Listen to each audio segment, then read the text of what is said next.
The soft ding of the elevator echoed through the marble lobby, a sound so familiar it usually blended into the hum of city life. But tonight, everything in the air felt just a shade off, like static before a storm. Emma. Cole shifted the grocery bags digging into her shoulder and gave the leash a gentle tug. "Max, let's go," she said, expecting the smooth stride of her golden retriever service dog. Instead, Max stopped dead. His paws spread against the polished floor, nails clicking slightly as he locked his stance. Amber eyes fixed on the open elevator car, its steel walls gleaming under fluorescent lights. The dog's tail stiffened, every line of his body alert and tense. Emma frowned. Max was the picture of reliability, a highly trained companion who guided her through panic attacks, sensed migraines before they struck, even alerted her once to an irregular heartbeat. He'd never balked at anything, let alone an elevator. "Max," she coaxed, keeping her voice light. "What's wrong, boy?" The lobby was quiet except for the muted whir of ceiling fans and distant traffic. A faint scent of cleaning solution lingered in the air. A man in a navy suit stepped up behind them, phone pressed to his ear. "Need me to hold it?" he asked, thumb on the door sensor. Emma nodded politely. "Thanks, he's just thinking it over." But Max wasn't thinking. His gaze sharpened, ears twitching toward the shaft. A low vibration hummed through his chest, half growl, half warning. The man shrugged and stepped inside. "Suit yourself," he said as the doors slid shut with a soft hiss. Emma crouched to meet Max's eyes. "What is it?" she whispered. The golden retriever flicked a glance toward the elevator panel, then back at her, unblinking. He nudged her knee and gave the harness a firm tug toward the stairwell door, 20 floors. Emma sighed. Her legs already ached from a long day of errands. "You want the stairs? Seriously?" Max tugged again, stronger. Years of trust outweighed fatigue. "All right," she said, her voice softening. "Lead the way."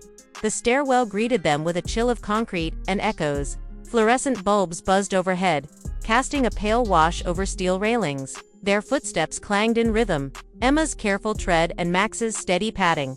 By the 4th floor, her calves burned. "You're enjoying this, aren't you?" she teased, breath quickening. Max's ears flicked, but his pace remained even, purposeful. A faint metallic ping floated down the shaft, nothing unusual, but it made Max's ears swivel sharply. He pressed closer to her legs. Something about the silence felt heavier now, like the building itself was holding its breath. They had just rounded the 7th floor landing when it happened. Crack. The sound split the air, like lightning tearing through steel. The stairwell vibrated violently. Emma grabbed the railing, heart thudding. A horrific grinding screech followed, echoing up and down the concrete well. Dust sifted from the ceiling like gray snow. Then a thunderous hump shook the ground far below. Max barked once sharp, commanding, then pressed against her legs, shielding her as if from an invisible blast. Emma's phone buzzed in her pocket. Hands trembling, she pulled it out. "Emergency alert. Elevator malfunction. Avoid all shafts immediately." The time stamp glowed. 2 minutes ago. Her breath caught. That was our elevator. Adrenaline propelled her upward, each step a jolt of realization. They climbed in silence until they reached the 20th floor, where a group of startled residents clustered near the hallway window, staring downward at flashing red and blue lights. "What happened?" Emma asked, voice shaky. "A car fell," a man whispered, eyes wide. "They say the main cable snapped near the top. No one inside, thank God." Emma gripped the wall for balance. If Max hadn't stopped her, she knelt, wrapping her arms around his warm neck. "You saved me," she whispered, voice cracking. "You absolute hero." Firefighters arrived soon after, their radios crackling with updates. One crouched to scratch Max's ears. "Smart dog," he said with a low whistle. "These guys hear things we can't, maybe a cable fraying or the motor straining." Emma nodded, still trembling. I didn't question him. I'm so glad I didn't."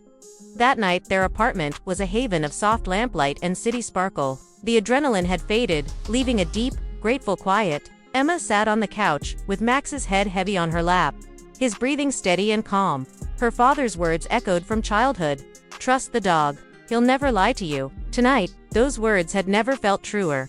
She thought of every moment Max had guided her through migraines, anxiety attacks, lonely days, and, now this, an unexplainable warning that spared her from a disaster. Outside, sirens faded into the distance. Inside, the golden retriever simply closed his eyes, as if nothing remarkable had happened. But Emma knew, she would never ride an elevator without remembering the quiet, stubborn hero who had saved her life.